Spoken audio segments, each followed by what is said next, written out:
Halo semua, kembali lagi dalam Suara Rakyat, acara yang akan menayangkan seputar kisah atau juga keluh kesah kepada masyarakat. Pada kesempatan kali ini, kami akan membahas sebuah permasalahan yang terjadi belakangan ini, yaitu cash on delivery atau bisa kita sebut COD. Tidak dapat dipungkiri lagi, makin hari teknologi makin canggih, tanpa terkecuali dalam hal jual beli. Jika dulu kita harus ke lokasi tempat berjualan dan membeli produk tersebut, sekarang kita hanya perlu membeli barang apapun hanya dengan smartphone dan membelinya secara online. Memang terlihat mudah dan praktis. Tapi kalian tahu nggak sih, apa itu fitur COD? Dan bagaimana syarat dan ketentuan jika kita ingin memakai fitur tersebut? Adanya fitur COD yang memudahkan pembeli untuk membayar barang ketika sudah mencapai tujuan. COD itu singkatan dari Cash on Delivery, yang jika diartikan dalam bahasa Indonesia adalah bayar di tempat. Fitur ini dapat memudahkan kita untuk melakukan pembayaran secara tunai kepada kurir ketika barang sudah diterima.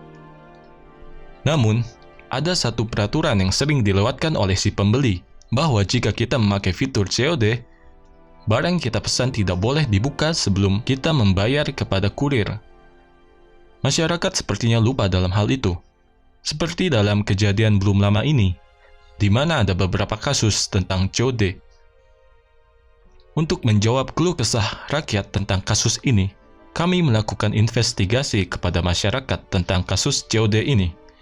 Baiklah, mari kita simak.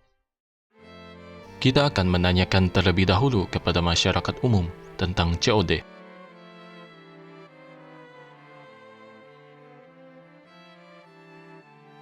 Apa Anda tahu tentang Cash on Delivery atau COD? Tahu? Tahu? COD merupakan metode pembayaran di tempat khusus untuk pembelanjaan online. Pembayaran sistem tunai yang biasa dibayar di tempat. Dari mana Anda tahu tentang Cash on Delivery atau COD? Dari seringnya saya belanja online mungkin ada fitur COD. Dari iklan di TV. Itu dari aplikasi e-commerce. Karena pembayarannya tuh bayar di tempat. Dari marketplace kayak Shopee, Lazada. Apakah Anda pernah menggunakan fitur pembayaran Cash on Delivery atau COD? Pernah? Pernah pakai COD. Pernah. Pernah kok. Saya pernah menggunakan COD untuk pembelanjaan beberapa barang seperti sembako. Apa Anda tahu mekanisme pembayarannya? Pembayaran COD itu dibayarin ke kurir, baru kemudian dibayarkan ke ekspedisi. Pembayarannya itu ketika barang datang diantar oleh kurir, baru nanti saya bayar ke kurirnya sesuai yang tertera di aplikasi. Pertama kita kan order dulu barangnya. Ya. Habis itu barangnya nanti dari kurir nyampe ke kita, nanti kita bayar cash ke kurirnya. Menurut Anda, apa kelebihan dan kekurangan dari fitur pembayaran ini? Kelebihannya sih lebih mudah ya, kalau misalnya yang nggak ada m-banking gitu atau transfer kayak gitu-gitu yang nggak punya rekening. Kalau kekurangannya sih paling kalau yang nggak ngerti sistemnya tuh kayak orang tua kadang marah-marah aja kalau misalnya barang yang nggak sesuai. COD itu sebagai pembeli kita ngerasa aman karena barang datang, kita lihat barang baru kita bayar. Tapi kadang-kala COD itu merugikan seller. Karena aku juga punya online shop, kadang barang yang dikirim kita bagus, tapi ada konsumen yang nakal bilang barang kita tuh jelek, kemudian dia minta refund uang kayak gitu. Kelebihannya itu adalah yang lebih enak aja. Kalau misalkan COD itu kita kan terima barangnya dulu, terus kita baru bayar kayak gitu. Jadi lebih simpel lah istilahnya, nggak mesti. Kalau misalkan saya nggak punya banking, jadi mesti ke ATM dulu, transfer dulu, jadi ribet. Kalau COD kan langsung tuh pakai cash. Kalau kelebihannya ya biasanya jadi kadang kita terkendala juga, misalkan nggak ada uang di ATM atau misalkan nggak ada saldo di ShopeePay atau di OVO untuk melakukan pembayaran secara online. Nah, kita punyanya hanya uang cash. Itu juga jadi salah satu kelebihannya. Terus juga yang kedua, kita bisa lebih aman dalam berbelanja sih gitu. Jadi pas barang datang kita kan bisa cek dulu di depan kurirnya. Nah ketika barang tidak sesuai, di situ nanti kita bisa komplain, tapi bukan ke kurirnya, tapi komplainnya ke tokonya. Apa Anda mengetahui kasus COD belakangan ini? Iya tahu. Iya, aku lihat di TV. Sudah lihat videonya kasus COD yang belakang ini? Apa tanggapan Anda? Oh iya, yang ke si Wibu itu ya, yang viral itu ya. Jadi gini sih, sebenarnya gini ya, yang aku lihat itu sebenarnya itu kesalahan bukan dari yang pengirimnya, tapi ibu-ibunya itu malah marah ke yang pengirimnya. Aturan ibunya itu lihat dulu gitu loh, misalkan kayak dia kan beli online nih, harusnya kalau misalkan ketika barangnya nggak sesuai dengan yang diberikan sama pengantarnya, atau ibunya itu langsung komplain ke tokonya, toko online-nya, jangan komplain ke yang pengirimnya. Yang kemarin sempat viral juga di beberapa media ya terkait kurir. Di situ sih yang kalau saya sih lihat dari sisi kurirnya agak kasihan juga kalau dari sisi kurirnya, karena sebetulnya kan COD itu hanya urusan dengan si pembeli dengan seller atau aplikator, nggak ada urusan dengan kurir, karena kurir cuma ngantar aja. Sedangkan masih banyak pembeli atau customer yang masih belum paham tentang mekanisme belanja online itu. Jadi mereka komplainnya malah ke kurir, sedangkan kurir kan hanya sebagai perantara pengantar paket gitu. Jadi salah alamat kalau misalkan si pembeli komplainnya ke kurir. Itu sih dari sisi kekurangannya, kasihan di sisi kurirnya itu aja. Itu kurang baik lah dari si pembeli itu memaki-maki si driver, karena si driver tidak mengerti soal barang tersebut, karena barang tersebut dikirim oleh si penjual langsung. COD itu menurut aku nggak usah ada. Nggak usah diadain karena merugikan juga sih. Tapi kalau sebagai konsumen, kadang ada toko-toko yang online shop itu memang nggak amanah gitu, jadi serba salah juga. Tapi menurut aku sebagai penjual online shop tuh nggak setuju ada COD. Menurut aku sih nggak usah. Jadi kalau mau beli barang itu kita harus lihat reviewnya, itu yang beli banyak atau enggak atau gimana. Jadi sebelum dilihat tuh kita harus lihat dulu review tokonya gitu. Apa Anda tahu tentang peraturan dan cara refund? Tahu, saya juga pernah beberapa refund. Jadi ketika barang diantar oleh kurir, terus misalkan kita buka barangnya, nah biasanya toko itu ada memberikan ketentuan bagaimana caranya bisa refund.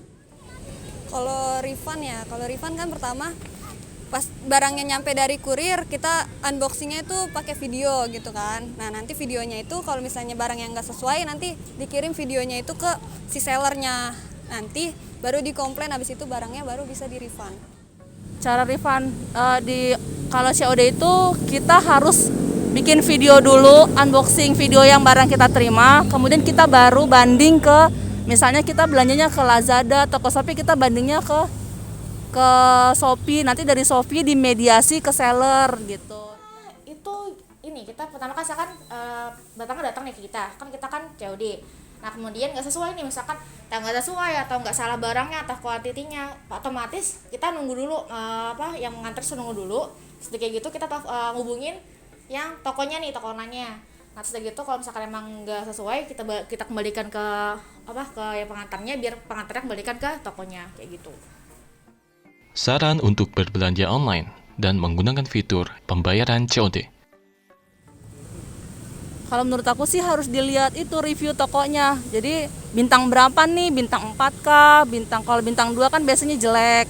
Kalau bintang 5 biasanya bagus, mesti dilihat yang belanja berapa orang, banyak atau enggak. Biasanya kalau tokonya yang belanja banyak sih biasanya amanah gitu. Sarannya itu ya, yang pertama sih tahu dulu sih sistemnya itu kayak gimana. Terus kalau misalnya ada barang yang nggak sesuai, di unboxing dulu, di videoin, sambil di videoin baru bisa komplain ke sellernya kayak gitu. Kalau saya ya, selama saya belanja online itu, saya selalu melihat satu pertama barangnya dulu. Kan pastikan di situ banyak slide-slide-nya, barang-barangnya. Lihat dulu barang-barangnya. Terus kemudian kita lihat reviewnya, karena di review itu kan pasti banyak tuh yang ngirimin foto aslinya. Itu yang kedua. Terus yang ketiga, paling saya lihat ratingnya. Rating tokonya itu gimana? Kalau misalkan dia bagus baru saya beli. Yang pertama kita harus lihat rating toko. Pertama rating toko, kedua rating produk tersebut gitu. Jadi kalau rating tokonya sudah bagus, penjualannya sudah banyak, nah itu bisa kita terpercaya, dari barangnya pasti yang dikirim sesuai. Selanjutnya, kita akan menanyakan kasus ini kepada kurir. Apa itu kurir? Kurir itu sebagai jasa pengiriman barang. Bagaimana mekanisme kurir bekerja?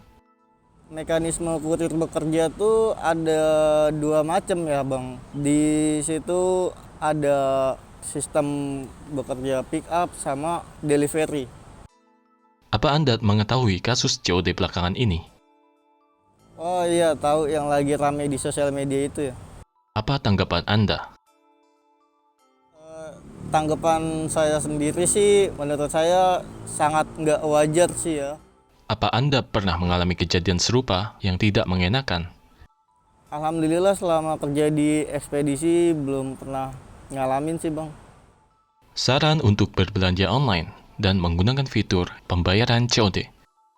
Ya seharusnya kita baca dulu Bang, baca tulisan yang ada di platform belanja itu. Gimana penjelasan fitur COD itu, ketika kita udah mengerti dan memahami, baru langsung di check out.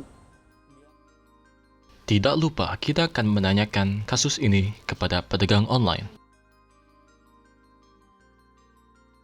Mulai kapan Anda membuka toko online? Untuk toko mainan ini saya buka dari tahun 2020 bulan September ya. Jadi hampir setahun ini kurang lebih ya. Apa Anda mengetahui kasus COD belakangan ini? Iya, tahu sih ya. Itu ibu-ibunya sebenarnya kalau dilihat dia kan berpakaian jilbab ya. Jadi kayak kurang beradab sebenarnya. Nggak sesuai dengan pakaiannya. Jadi harusnya lebih lebih bijaksana dalam penerimaan barang gitu. Bagaimana jika konsumen yang membeli barang melalui metode COD menolak membayar karena barang yang dipesan tidak sesuai? Nah itu jadi sebenarnya menurut saya pribadi, karena saya kan penjual mainan. Barang itu kalau misal ditolak itu kan dalam perjalanan ada yang jauh, ada yang dekat.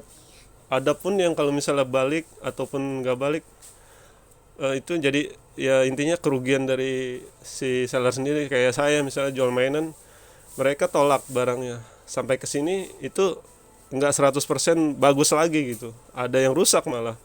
Jadi menurut saya itu rugi banget jadi penjual kalau misalnya ditolak tuh. Selama Anda berjualan, apakah pernah terjadi kesalahpahaman antara Anda dan konsumen? Ada, banyak sih, sering lumayan. Jadi kayak misalnya dia membeli suatu barang kayak mobil-mobilan ini ya. Mobil-mobilan ini kan ada banyak macamnya warnanya ya. Jadi saya di situ cantumin variasi. Jadi mereka klik barang yang warna, misalnya saya jual merah, biru, kuning. Nah mereka belinya warna merah, tapi pengennya kliknya warna biru gitu. Nah setelah sampai otomatis salah dong barangnya, dia kecewa, merasa kecewa. Nah akhirnya dia marah-marah, kadang-kadang di chat, ini gimana sih saya pesen warna merah kok datangnya warna biru. Nggak sesuai pak, sesuai kak, kakak pesennya diklik waktu itu warna merah ya, dia pesennya warna merah tapi kakak kliknya warna biru ya. Ya otomatis kak kami sesuai dengan pesanan yang ada di struk kakak gitu. Saran untuk berbelanja online dan menggunakan fitur pembayaran COD. Untuk saran saya ya pembeli itu harus selektif, jadi harus benar-benar nih, kayak misalnya dia beli barang harus dilihat barang itu sesuai dengan fotonya dan deskripsinya. Kalau mereka udah cocok dengan barang itu, jadi lihat dulu deskripsi sama judul gitu. variasinya pun harus dilihat. Kalau misalnya ngekliknya itu harus ada sesuai variasi, jadi tidak ada kesalahpahaman lagi dari kami sebagai penjual dan pembeli gitu. Jadi sarannya lebih dilihat lagi deskripsinya lebih teliti gitulah intinya untuk pembayaran COD. Sebagai penutup, kami akan sedikit menyimpulkan tentang masalah ini. Sistem COD ini pada dasarnya ditunjukkan untuk memudahkan para customer atau pembeli untuk berbelanja tanpa menggunakan e-money dan sejenisnya. Namun, akibat oknum-oknum tak bertanggung jawab, sistem COD ini justru malah merugikan pihak lain. Berbijaklah dalam berbelanja dengan metode COD ini. Sebelum belanja, alangkah baiknya mengetahui prosedur jual beli yang berlaku, dan ingat kita harus menghargai pekerjaan seseorang. Cukup sekian dari Suara Rakyat. Terima kasih atas kebersamaannya dan sampai jumpa.